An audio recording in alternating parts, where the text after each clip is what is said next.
Hey, it's the Good Advice Show, and you're tuning in to another great episode of the Good Advice Podcast. Hey, I want to welcome you to the show today, our cozy little corner of the podcast. You're joining me, Blake Benz, the host of this show, and I hope to give you some good advice today. In fact, it's not going to come from me, it's going to come from my friend David Weaver, who's the president of Franchise Your Freedom. I love the name of his business, by the way, Franchise Your Freedom. A lot of us are looking for freedom. We're looking for a way to get out of that 9-to-5 grind, and that may be you. But the idea of starting a business from scratch, I mean, we're not even just talking about starting from square one. We're talking about like square zero. The idea of starting your business may terrify you. Well, the good news is you may not have to start a business from scratch. You might actually be able to find a great way to escape your 9-to-5 grind in the corporate world and actually have a pretty cool business that you run and develop and manage. All of this comes through the power of franchising, which we're going to be talking about the show today, and how you can actually be running your business with the great support of an overall brand. All that and more is on the show today. But before we jump in, here's a quick word of one of the amazing businesses we like to talk about on the show. Check it out. We'll be back with you shortly. Are you looking for one of the best places to eat here in Northwest Arkansas? If you're a foodie like me, you have your short list of places where if someone's visiting, you're like, hey, we got to try this place. I want to tell you about Big Sexy Food over in downtown Springdale. And whether you're getting something like just their awesome burger, which if it's me, I'm going to double up on that, or if you're getting their Nutty Buddy burger with a little crunchy peanut butter on there, the food is always so freaking good. In fact, there's a reason they have so many 5-star reviews on Google. One of the reviewers said, I recommend every single person try this restaurant. You can easily close your eyes and randomly point at something on the menu, and I promise it'll be delicious. When's the last time you heard about that from one of your local restaurants? Hey, check it out, Big Sexy Food in downtown Springdale. You can also go to bigsexyfood.com or check them out on social media at Big Sexy Food. Check it out. You won't regret it. David, it's so great to have you on the show today. Thanks, Blake, for having me. I'm glad to be here. Yeah, and I like you already because you knew where Arkansas was on a map, is what we talked about before you hit record. So for our listeners, it's where I'm from, but you never know. People are like, where? Arkan what? Where is that? So you get a nod from me in my book. Not like it matters, but so excellent. How was your holiday, by the way? Oh, it's fantastic. Had a good friend, long-term friend.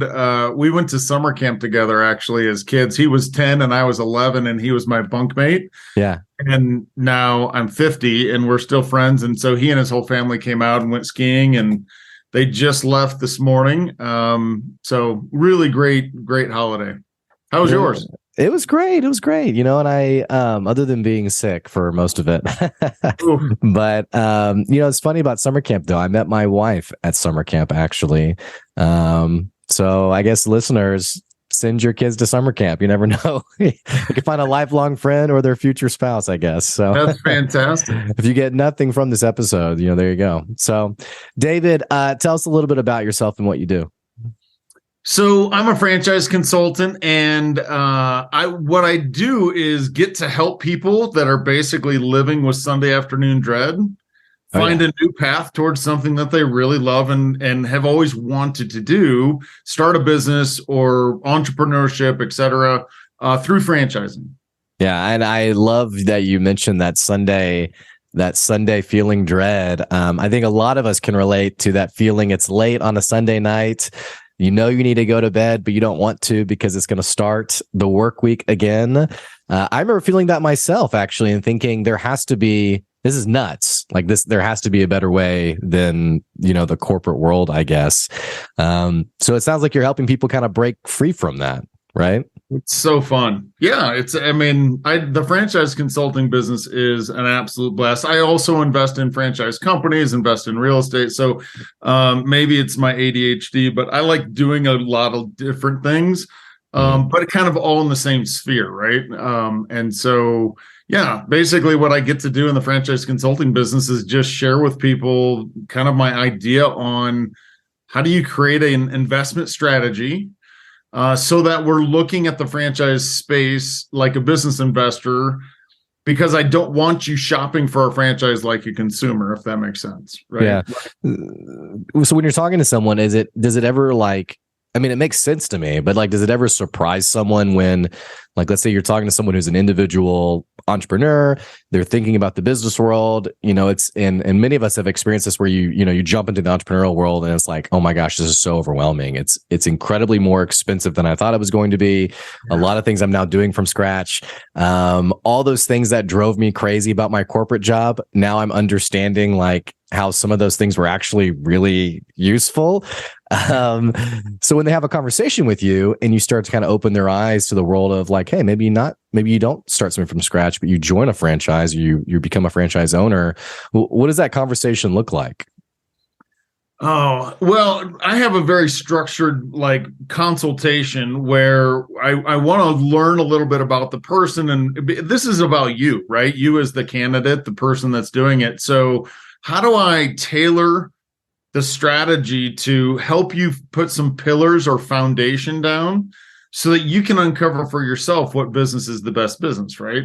And there are 4,000 franchise companies out there.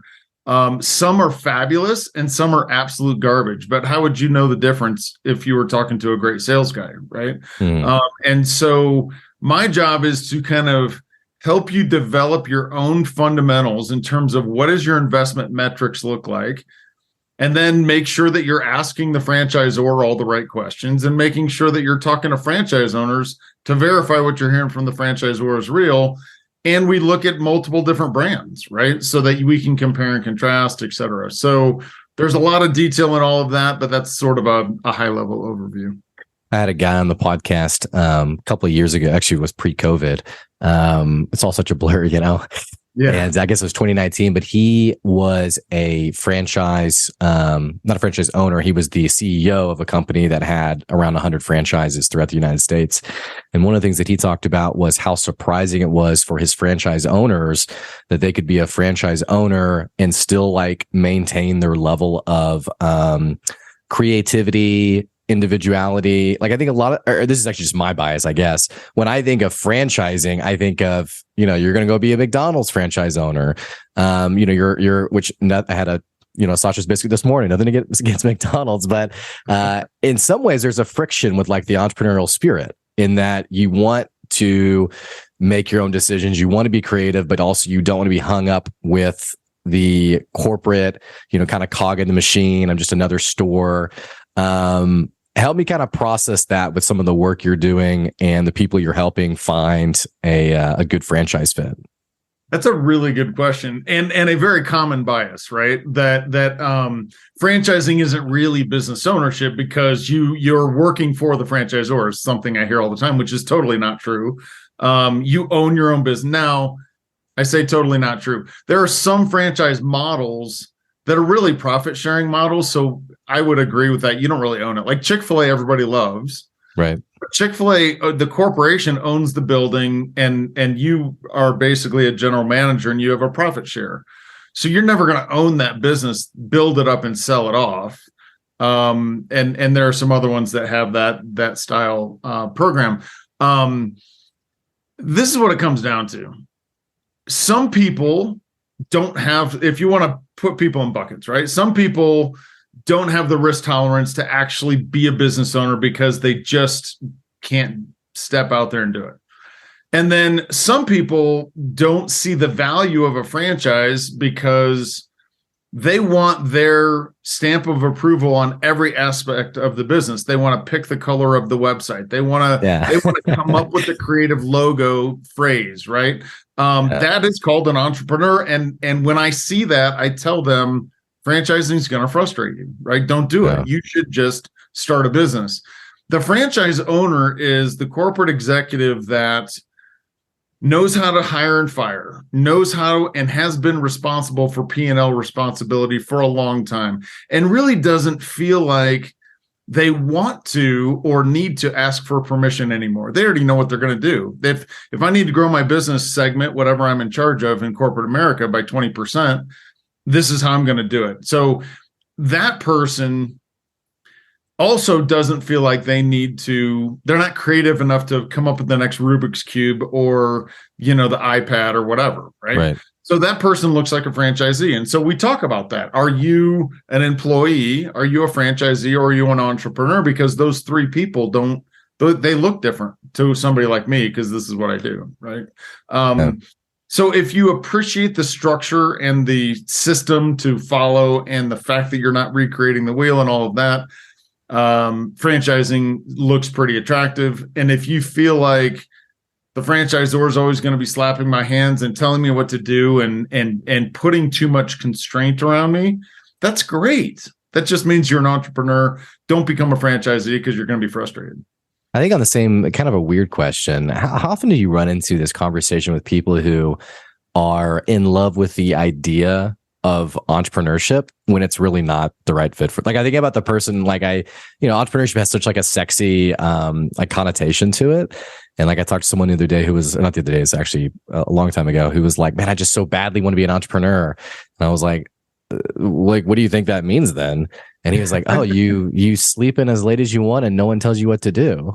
And like, this was his idea of entrepreneurship. And I was like, that sounds great, because I'm working crazy hours.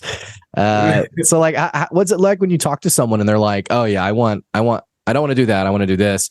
But then you start working with them and you're like, I think you might have an image or like a bias or a thought about this that doesn't line up.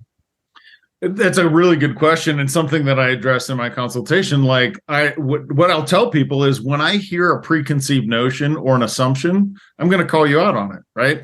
Not because I want to point out that you're thinking crazy, but that I want you to ask a lot of questions around that idea to make sure that you're going into this with your eyes wide open and that you're making a decision based on reality, right? Mm-hmm. And so, what are your preconceived notions? What are your assumptions? One assumption is all business owners or entrepreneurs are wealthy. And then the question is, well, how do you define wealthy, right? Like, is wealthy piles and piles of money? Because a lot of entrepreneurs are just not that, right? Sure. Is wealthy really good work-life balance? There's a lot of entrepreneurs that are not that either, right? Right. And ultimately, that's why my website and my business is called Franchise Your Freedom, because having done this for over a decade, that's what everybody wants, really. If they're serious about investing in entrepreneurship or business ownership, they're looking for some sort of freedom and control in their life. That might look like time, that might look like money, that might look like planning for retirement or fast forwarding retirement, et cetera. And business ownership can achieve all of those things. But one of the things that I love that I get to do is the salesperson at the franchisor is going to sell them on why that franchise is fantastic. And that's their role, right? Mm. My role is not to sell them on anything except to bring a level of reality and balance to this equation of doing sound due diligence or asking the right questions, right? And so somebody might say, all business owners are really wealthy. And I'll say, well, how much money are you currently making as an executive? And they might say, whatever, $150,000. And I need to replace my income in 3 months. And I'll just say, that's fun. I mean, that's a good idea, but that's never going to happen, right? Like, what's a reasonable, think about that. You start something from brand new. What's a reasonable speed to break even? Like when you're cash flow positive, right? And if they don't even understand that, then we have that conversation. Then you get to cash flow positive, and then there's a period of time to profitability, where profit's going to grow beyond that. And then what's a reasonable time where you're going to start pulling money out of the business, et cetera. So again, I'm painting what I like to do in my practice is paint a realistic picture so that they can understand what reality might look like, and then ask questions around that, right? So, and as an example, one of the things I love about franchising versus business ownership or being an entrepreneur is I tell my people, talk to 10 franchise owners and ask them when they were cash flow positive. You'll get a very tight data sample on what this particular business model gets to cash flow positive. And that's really important, right? And so we'll talk about that and why that's so important. It's not about cash and losing money and starting to make money. It's about the emotional state that you're in when you lose cash over and over and over again, right? Like, Yeah. that's what I mean by bringing a level of reality. And you're laughing because you've done it, right? Oh, Like, yeah. Oh, yeah. you feel a certain way about working really hard Yeah. and not paying yourself anything and not making any money for a period of time. And what most people don't understand is certain business models naturally break even quickly, and some business models naturally take a long time to break even. Mm. And if we can't get that thing figured out, then everything else on the table doesn't matter, because you're going to be emotionally tied to losing money. And if you're patient, you should be in this one. And if you're not patient or don't, you don't understand. Yeah. A friend of mine's a restaurant owner, and so he knows this world really well. Of it's past the holiday. We were just meeting on Tuesday, and he's like, "Yeah, it's past the holidays, which means I'm not going to make any money for a little bit." That's so, exactly. December's a huge month, New Year's, and then But managing cash flow. Something that you just mentioned, though, that I think is such a great insight, and it allows us to kind of shift the conversation just a little bit into like the world of entrepreneurship and just business ownership. It feels like one of the most common conversations I have with business owners who are new to the world of, and this could be franchising or not, just stepping out of their 9-to-5 habit. Something that is consistently a surprise is pretty much what you just said, like the speed to success, like how long will it take me? And what I have noticed is that the social media world is so, you can, I think it was, and not to knock Grant Cardone, but Grant Cardone had put something out last year that was like, I started a brand new business and I made it to $1 million in 30 days. And I remember seeing that and being like, okay. And like, I actually have a Facebook group for like some local entrepreneurship stuff. And like I posted it there and was like, all right, guys, like just know you're not you're not a huge failure if you didn't hit $1 million in 30 days. But most people come on the podcast who are business owners, who are 7-figure plus business owners who are on the show. I've actually never had one who hasn't told me a similar story about this 3, 4, 5, even 6, 7, 8 year journey to not just profitability, but significant profits. How often do you feel like you're having conversations with people where you're having to sort of educate them on realistic growth? And more importantly, when you have those conversations, how do you help them understand that this is the norm and not, you're just not the guy who can help them, if that makes sense? I want to bring a level of reality, and if they don't like that reality, then that's a natural, this isn't something that we should do. And if it's just me telling them that, then they'll probably go research and find a different consultant that's going to tell them everything's going to be great. That's just not who I am, right? Like, I want people to become business owners. I'm passionate about helping people become business owners, but I will only do it in a very realistic and genuine way. And, Sure. And because I want you to be successful, I always tell people, nobody wants to open a Subway, item 7 of an FDD. You want to own a Subway that makes money, right? Yeah. So, how do we make money? We need to talk about the speed to cash flow and the working capital necessary and all that kind of stuff. But talking about the speed to success and the overnight success of business owners, I've got a good story for that. So I live in Colorado, as we were talking. I'm a big skier. There's a group of us that go heli skiing every year, and we've been doing it for a while. So we go up to Canada. We're going to Iceland this year. So the first year that we did it, we've got about 13 to 15 entrepreneurs. I'm the only franchise guy in the room. We go on this really great ski day, and we're all sitting in this really big hot tub with this majestic view of the mountains, et cetera. And I knew most of the guys, but I didn't know like what some of their businesses were or whatever. So I said, let's just go around the hot tub. What do you do for a living? What's your business? And how long have you been in business so that you could go on a trip like this? And what that meant was we were deep in the mountains and there's no cell reception or whatever. So you're going to run. The business is going to run when you're not there for a good solid 10 days, right? That was the implication. I was floored The average answer was 8 to 10 years, but one guy was 31 years, one guy was 6 years, a lot of 8s, a lot of 10s, a lot of 12s, right? Yeah. And really what that meant is they were running $3 million to $12 million businesses. Mm-hmm. Now, my wife and I were on the trip, and we had bought 2 locations of Elements Massage like 18 months beforehand.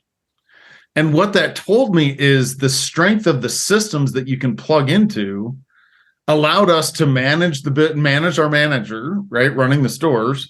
And to be fair, we bought existing stores so that we didn't start them from dead scratch. But that opened my eyes to the value of a franchise, because it's about, if it's truly about lifestyle and control, right, income and all that, then franchising is a fast forward button to what it really is going to take to get from zero to a multi-million-dollar revenue business. And that's something that I map out for people. You want to have that aspire to that goal.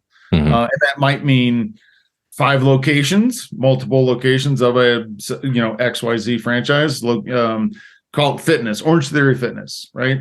Or it might mean you're going to own, a painting or a roofing franchise, and you're going to scale it because that's a service business that scales differently. So, if you want that freedom and control, just build a pretty big business and do it pretty quick. That's Well, I love that story though, because I mentioned this already, but I feel like social media is so into, success in 60 days, success in your first year. And, those numbers that you threw out there has lined up with my own experience with people I've talked to who've been like, yeah, it's a 10-year game. And I think for our listeners today, it's valuable because it'll help you be easier on yourself when you get to that 6-month mark and you aren't quite where you want to be, knowing you aren't necessarily broken, but that, or a failure, but that it just takes time. So, oh my goodness, how many TikToks or Reels or whatever your social media is throwing in your face talk about a side hustle?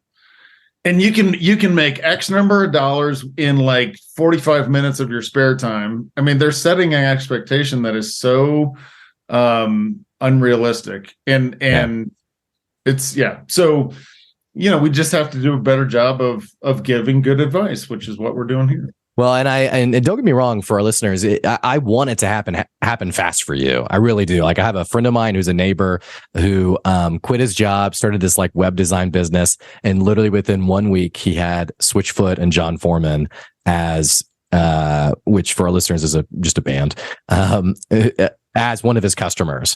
And then they invited him out to San Francisco to like go surfing or something. This was like literally like in a 30-day span. And I was like, okay, cool. Like, I hope it happens for you guys where it is fast, but just understand it's like that old, there's a chick flick. I can't think what it's called, but I think it's called He's Just Not That Into You. But it's like the whole, the point of the movie, now that I'm getting off trail here, is these things are the exception. They're not the norm. So just understand that the norm is that these things take time, and it's not good, bad, or anything. It just is what it is. So, having said that, David, are you helping also business owners who are thinking about franchising? Like, not just business owners who are people who are looking to step into the entrepreneurial world and be a franchise owner? Are you saying that, do I help people that have a successful business and want to then franchise it and get a bunch of franchisees? Yeah. I get that question a lot. That is not my business. I don't do that. There are companies that's their business model. Okay. I happen to know all of those folks because they kind of bring brands to market. And so normally what I'll do is just make an introduction and say, I'm not really to talk to, but talk to this guy. Which I think that says a lot about you anyway. And I think it's important to be the person who can say, I'm not that guy. And I noticed on your website, you mentioned being genuine and having integrity, which are kind of fluff words. Like, a lot of people say this, but very few people actually operate that way. And I think there's always a good sign of those characteristics when someone says, hey, I'm not the right person for that. So I appreciate you doing that. But as we're running towards the end of the show, what's your take on entrepreneurship today? Is it, we're post-COVID. There's a lot of, you turn on the TV, the news, there's a lot to be cynical over, I guess. Oh my goodness. There's a lot of talk about inflation. Is this the right time to start a business? What's going on with real estate? When you talk to the average person, the average curious person who calls you up, what's that conversation look like? How do you balance realism with optimism in terms of it being the time to start a business? That's an awesome question. The first thing I'm going to say is I'm going to steal a quote from a friend of mine. Rick told me, we were talking about COVID and the blue channel and the red channel, right? And he was like, turn the poison box off. And that resonates with me. Turn the poison box off and focus on what you want in your life, right? Yeah. Start doing those things. So the real question is this a good time to get into a business because down economy, political unrest, whatever, right? This one answer that I believe that I can say with honesty is there's never a good time to start a business. The time to start a business is when you kind of decide, like, I'm going to burn the ships and go in this direction. That's the time. So the economy doesn't matter. It's like when when is the right time to start saving for retirement or have a baby? It's like, start. That's it. Start, decide. This is my honest opinion. So I started my franchise business in 2010. So 2008 financial meltdown, like there was no financing. There was no, it was about the worst time to do that. What I learned is by 11, 12, the economy had kind of turned around and I had spent, the last 12 months figuring out how to do this, right? So any business you get into, regardless, is going to take you a while just to learn. Right. So what I tell people, and with candor, and then we bought our Elements business in 13, but we sold it in 17. So we completely turned 2 locations around and sold them off in 4 years. And that was that was the business plan, by the way, 3 to 5 years, own and build and sell. And we did it. So the point is, things were just starting to come around in 11 and 12. And by the time we hit 13, 14, 15, 16, we were on stride, right? And those years were fabulous. So my honest advice is right now is the perfect time to start a franchise because let's assume everybody's right and all the doom and gloomers, right? 2023 is going to be a bad year. Somewhere in 2023, 2024, it's going to bottom out and then it's going to start climbing again, right? So by the time let's say you're going to do, a Subway, you're going to find your location. You're going to do the construction build out. You're going to hire your team and then you're going to have a grand opening and then you're going to, right? That first building the store takes 6 to 9 to 12 months. By the time you get a team, your first year is to figure out who's on the bus and who's off the bus, and are you a good leader, and do you know how to hire the right people, et cetera. So you've already burned up 18 to 24 months. Now you already know what you're doing. Boom. Now the economy starts lifting and you know what you're doing. Come on, it's a great time. But again, I'm selling reality, not the dream. And so sometimes that works for folks and sometimes it doesn't. Yeah, which, I would just say it's a great answer for our listeners.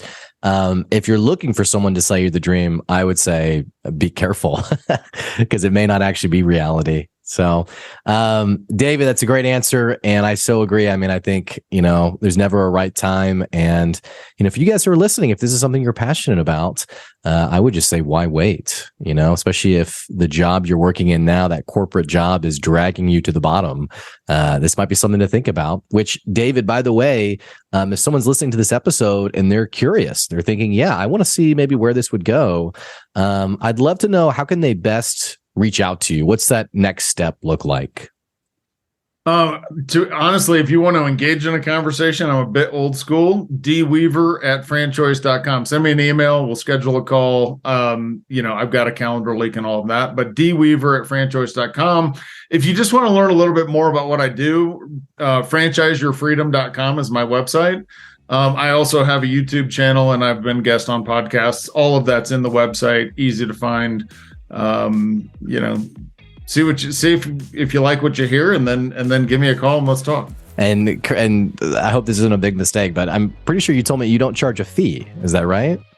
That is true. I often compare my practice to that of an executive recruiter, right? So I help people find the right franchise. I get paid by the franchisor based upon successful placement, just like a headhunter that finds a president for a company. Yeah. So it wouldn't hurt you guys to send an email, especially if this is something you've really been thinking about for the next year.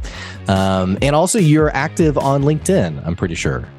I am. Yep. Okay. We talk a lot about LinkedIn on the show. We like LinkedIn. So that'd be another way for you guys to reach out. David, oh my gosh, this was such a fun episode. You were such a terrific guest. Thank you for joining me today. Thanks for having me on, Blake. It's been fun. Okay.